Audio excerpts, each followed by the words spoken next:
आज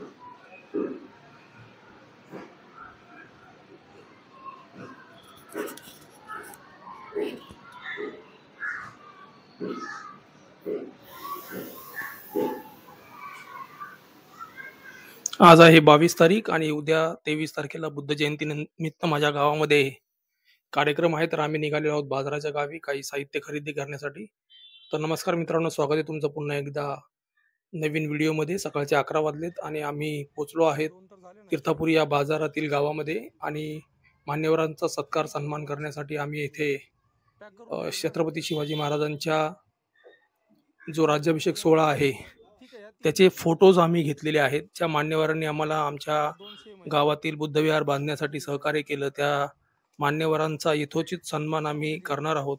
कारण त्यांच्या प्रयत्नामुळेच एवढं भव्य दिव्य बुद्धविहार आमच्या गावामध्ये उभा राहू शकलं. आणि त्या विहारामध्ये जी बुद्धांची मूर्तीची स्थापना करण्यात येणार आहे ती माझ्या वडिलांनी त्या बुद्धविहारास भेट दिली आहे माझ्या आजीच्या स्मृतीनिमित्त. तर मित्रांनो, आता पॅकिंग वगैरे जवळजवळ झाली आहे या सर्व फ्रेमची. आणि आम्ही पुढे जाऊन मग जेवणाचे सर्व साहित्य खरेदी केले. दुपारी खूप गरमी असल्यामुळे मी काही रेकॉर्ड करू शकलो नाही. हा माझा आत्याचा मुलगा आता समोरील परिसरामध्ये पाणी मारतोय, कारण खूप गरमी आहे मित्रांनो. उन्हाळ्याचे दिवस आहेत, तुम्ही समजू शकता. आणि बुद्ध जयंतीनिमित्त विहारासमोर मंडप बांधण्याचं काम सुरुवात झालेलं आहे. हल्ली सर्वच ठिकाणी मॉड्युलर टाईपचे मंडप आलेले आहेत. हे सर्व लोखंडी जे पोल्स आहेत ते एकमेकांमध्ये अडकवून ते खांब उभा करतात. आणि हे माझे भाऊ आता विहारामध्ये ज्या भिंतीवरती काळे डाग किंवा काही स्क्रॅचेस वगैरे आहेत त्या ठिकाणी लांबी वगैरे भरून कलर मारणार आहेत. तर ते काम एका बाजूला चालू आहे, दुसऱ्या बाजूला मंडपवाला आपलं काम करतोय. मॉड्युलर टाईप असल्यामुळे ते फक्त एकामेकामध्ये फिक्स करतात. आणि हा बघा, त्यांचा मंडपाचा पूर्ण सांगाडा इथे आता उभा झालेला आहे. आणि गावी म्हणतात की एक पट्टी 2 पट्टी, आम्ही ॲक्च्युली आता 3 पट्ट्या टाकलेल्या आहेत इथे. समोर एक उजव्या बाजूला आणि एक डाव्या बाजूला, आणि एक जी पट्टी असणार आहे ती असणार आहे मंदिराच्या ओट्यावरती. तर आता मी विहारामध्ये आलो आहे. चबुतराच्या मागचा जो आहे, म्हणजे जो मूर्ती आम्ही ठेवणार आहोत त्याच्या मागचा जो पट्टा आहे त्याच्यावरती माझा भाऊ आता त्याला कलर करत आहे, कारण तिथे थोडंसं खराब झालं होतं. आणि आता इथे मंडपाला पडदा लावण्याचं काम सुरुवात केलेलं आहे. पूर्ण झाल्यानंतर खूप सुंदर हा मंडप दिसेल. आणि इथे आम्ही पंचशील ध्वजाचं रोहण करण्यासाठी इथे बांबू उभा केलेला आहे. त्याला रस्सी वगैरे टाकून घेतली, कारण आम्ही दुसऱ्या दिवशी सकाळी ध्वजारोहण करणार आहोत. आणि हा बघा, पूर्ण मंडप आता इथे तयार झालेला आहे. पडदा लावल्यानंतर खूप छान दिसतंय. आणि आता लाईट्स वगैरे लागतील गावी. आणि हा दुसरा दिवस. मंडपाच्या दोन्ही बाजूला आम्ही छत्रपती शिवाजी महाराज आणि डॉक्टर बाबासाहेब आंबेडकरांचे फोटो बांधलेले आहेत. मंडपाला पूर्ण पडदा लागल्यानंतर खूप सुंदर दिसतंय. मंडपामध्ये रांगोळी वगैरे काढण्यात आलेले आहेत. हा बघा किती सुंदर दिसतोय तो.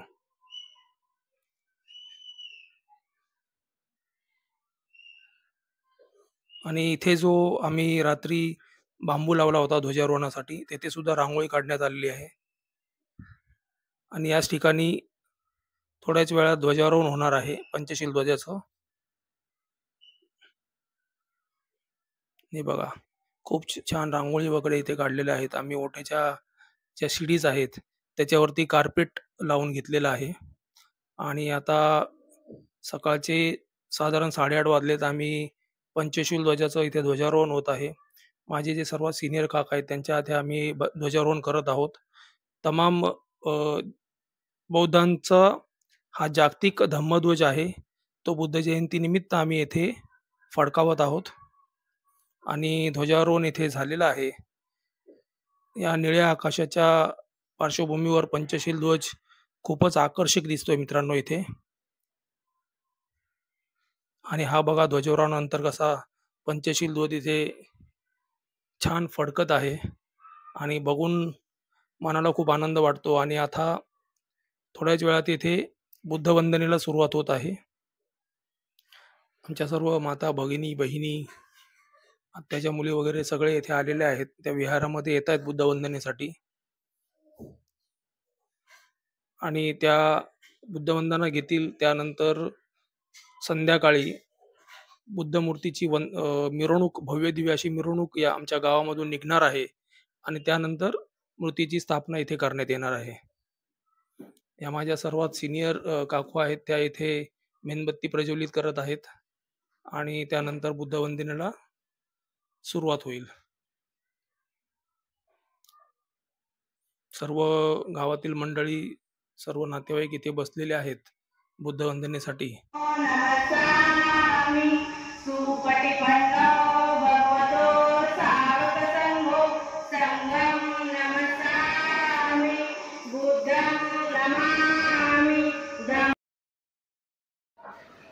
दुपारी थोडा आराम केल्यानंतर आम्ही साधारण 4च्या दरम्यान जेवण बनवण्यासाठी सुरुवात केली.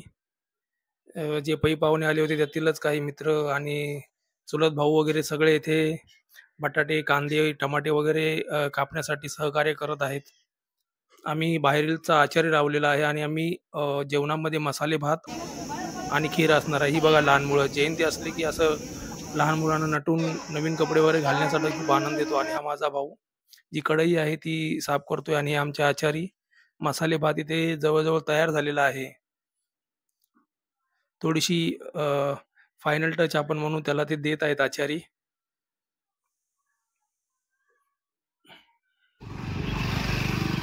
आणि सर्व आवरून आता आम्ही निघालेलो आहोत मिरवणुकीसाठी. आमच्या गावातील जी पूर्वीची वस्ती होती ती आता सर्व मेन रोडला येऊन बसलेत आणि तिकडनंच मिरवणुकीला सुरुवात झालेली आहे. सर्व बाल, वयोवृद्ध, महिला, पुरुष सर्व या बुद्ध प्रतिमेच्या भव्य दिव्य अशा मिरवणुकीमध्ये येथे सहभागी झालेले आहेत. डीजे सुद्धा लावलेला आहे. त्या डीजेच्या तालावर नाचून गाऊन सर्वजण जयंती येथे साजरी करत आहेत. आणि ही बघा खूप सुंदर अशी बुद्ध मूर्ती, 3 फुटाची ही बुद्ध मूर्ती आहे. हिचं वजन जवळजवळ 37 किलो आहे. मुंबईच्या भुलेश्वर मार्केटमधून आम्ही ती खरेदी केली आणि आमच्या गावातील बुद्ध विहारामध्ये ती भेट दिलेली आहे. हे बघा, जयंतीनिमित्त इथे लाठीकाठीचं सुद्धा प्रात्यक्षिक गावातील व्यक्तीकडून करण्यात येत आहे.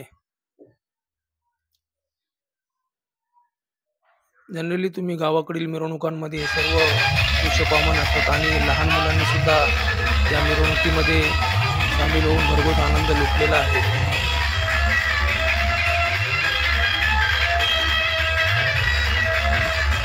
सर्व मुंबईतील लहान थोर मंडळी गावी जयंतीच्या निमित्ताने आली आहेत आणि हा भगवा डोलाने मिरवल्या जातोय या मिरवणुकीमध्ये. आणि हा डीजे वाजतोय. फौजी 99 असं या डीजेचं नाव आहे. त्यानंतर मिरवणुकीनंतर आम्ही तिघे भाऊ ती मूर्ती उचलून बुद्ध विहारामध्ये घेऊन येत आहोत. आणि त्यासमोर लाईनीमध्ये ज्या महिला मंडळ आहे ते उभा आहे आणि ते सर्व फुलांचा वर्षाव या मूर्तीवरती करत आहेत आणि ते स्वागत करत आहेत. आणि यानंतर भारतीय बुद्ध महासभेच्या पदाधिकाऱ्यांनी ती मूर्ती हातात घेऊन पुढे ते तिला विहारामध्ये घेऊन आले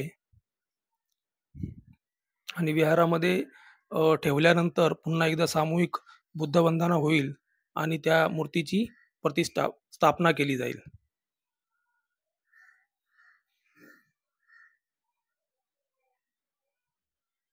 मित्रांनो, खूप आनंदायी क्षण आहे, कारण एवढ्या जुन्या बुद्ध विहारामध्ये मूर्ती नव्हती. पण या बुद्ध जयंतीला आम्ही सर्वांच्या प्रयत्नाने इथे अतिशय भव्य दिव्य अशी बुद्धांचं प्रतिमा आम्ही इथे स्थापन करत आहोत. हे बघा, विहारामध्ये आता मूर्ती आलेली आहे आणि सर्वांच्या सहकार्याने ती या चबुतऱ्यावरती ठेवण्यात येईल.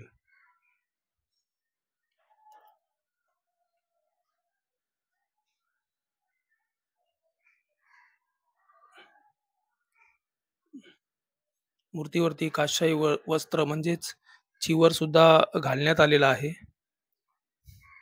फुलांचा वर्षाव करून सर्वजण बुद्ध मूर्तीचं अभिवादन करत आहेत आणि सर्वांनी त्यानंतर दीप प्रज्वलित केलं. आणि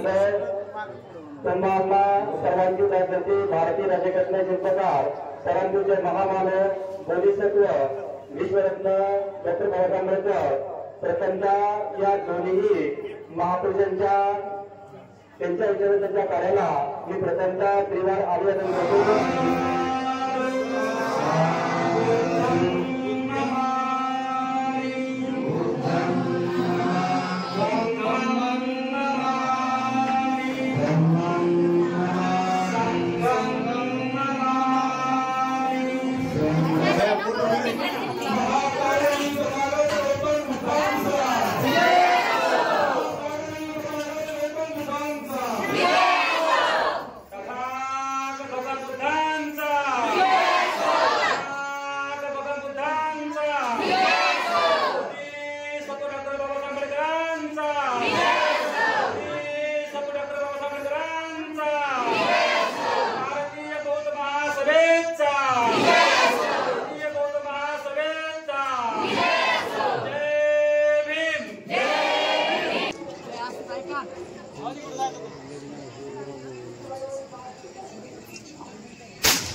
नावांचं अनावरण करण्यात आलेलं आहे.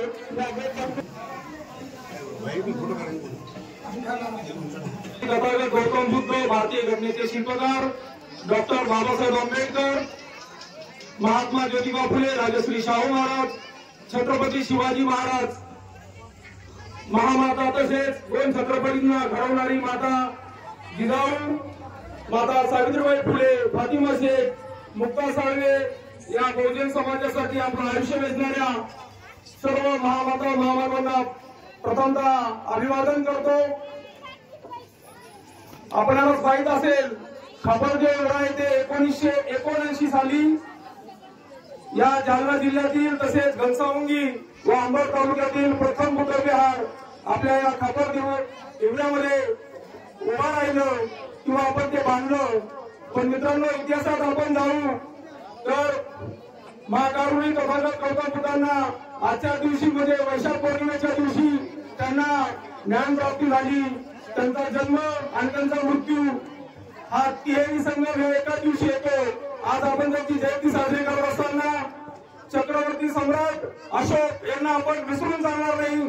कारण त्या छत्रपती सम्राट अशोकांनी महाकारुणी तथागत गौतम बुद्धांचा जो बौद्ध धर्म आहे तो या जम्मू-द्वीपामध्ये, या भारत देशामध्ये जो अफगाणिस्तान, पाकिस्तान, श्रीलंका, म्यानमार, भूतान असा हा एकंदर जो जम्मू-द्वीप होता, त्या जम्मू-द्वीपामध्ये 84,000 बुद्ध लेण्या, काताळ म्हणजे ज्याला आपण काळा भाषण म्हणतो, त्यामध्ये कोरून ठेवल्या.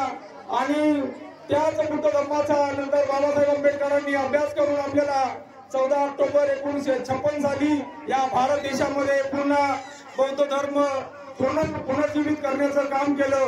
आणि ते काम करत असताना त्यांनी दोन महत्वाचे संदेश आपल्या बांधवांना दिले, धर्म बांधवांना. सर्वात प्रथम मध्ये खेडे सोडा आणि शहराकडे चला.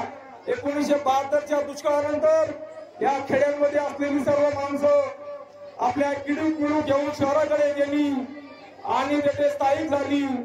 आणि दुसरा जो संदेश आहे बाबासाहेबांचा, जर तुमच्याकडे 2 रुपये असतील तर 1 रुपयाची भाकरी घ्या जी तुम्हाला जीवन जगण्यासाठी मदत करेल.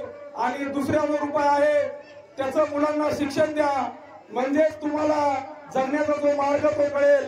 या दोन्ही संदेशांना स्वतःच्या उराशी बाळगून ध्येयवेळी ही माणसं शहराकडे गेली आणि आपल्या मुलांना त्यांनी शिकवलं. एक वेळ उपाशी राहिली, मुलांना शिकवलं. आणि तीच मुलं बाबासाहेब म्हणतात की जो कोणी शिक्षण हे वाघिणीचं दूध आहे, जो कोणी प्राशन करील तो गुरगुरल्याशिवाय राहणार नाही. आणि अभिमानाने एक गोष्ट ते सांगू इच्छितो की तीच खेड्यापाड्यातून शहराकडे गेलेल्या सर्व ध्येयवेळ्या लोकांची मुलं आज इथे गुरगुरत आहेत. या भारत देशामध्ये सत्तेच्या दिशेने वाटचाल करतायत. शिक्षणामध्ये कोणी डॉक्टर बनतोय, वकील बनतोय, IAS बनतोय, IPS बनतोय. आणि या भारत देशातल्या महत्वाच्या म्हणजे बाबासाहेबांच्या शब्दात सांगायचं झालं तर मारेच्या जागा आहेत त्या कब्जा करण्यासाठी प्रयत्न करतोय. तर मित्रांनो, हे 2 संदेश लक्षात ठेवा, आपल्या मुलांना शिकवा. कारण आपल्याकडे पैसा नाही, पण जे अमूल्य शिक्षण जर तुम्ही घेतलं तर तुमची परिस्थिती नक्कीच बदलेल. येथेच थांबतो आणि माझे बंधू अशोक खरं त्यांना पुढे कार्यक्रम सुरू करण्याची संदर्भात आहोत आणि केलेली आहे यासाठी या